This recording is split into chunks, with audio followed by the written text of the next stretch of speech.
For those of you who have not had a chance to see the video yet, an altercation took place yesterday in Victoria, British Columbia, Canada, with WWE superstar Chris Jericho and some rowdy fans. If you have not seen the video, I'll try to give you a brief description of what happened. This was an afternoon house show, and Jericho was trying to leave, and a couple of fans were apparently, wanting autographs. They got physical into Jericho, and Jericho just completely lost it, and he went after a couple of fans.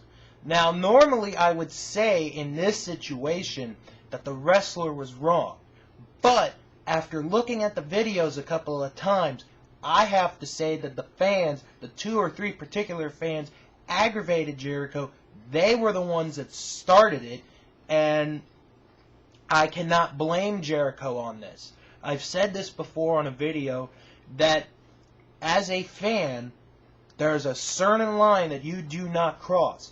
Once you cross that line, you are responsible for what happens. Jericho did the only thing that he could. If the fans were not going to get out of his way, he had to do something. Plus, the security there were not doing their jobs at all. And honestly, can you really blame Chris Jericho for what he had to do? I don't. It's like I said, fans have certain do's and don'ts. One of the major don'ts is you don't touch a wrestler the way that these fans did in the video. And when you do, you're bound to pay the price. And they did.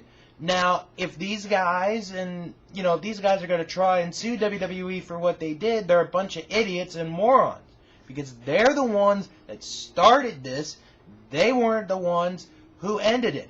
Jericho, when I first saw this video, I thought he was being a little bit unprofessional, but after listening to other people's opinions on this and, watching the video again, Jericho tried to be as professional as he could, but, wrestlers, they do have their short tempers, and in this case, Jericho lost his. But I feel no sympathy whatsoever to those fans that, got physical with Jericho. And if they try to sue Chris Jericho, then I think they're a bunch of idiots. And they deserved it. Straight up. They deserved what they got. The only time, really, you can talk to the wrestlers is during an intermission, of a show. Like, I've been to Jakara a couple of times, and I've had a chance to meet up with some of the wrestlers. During intermission, you never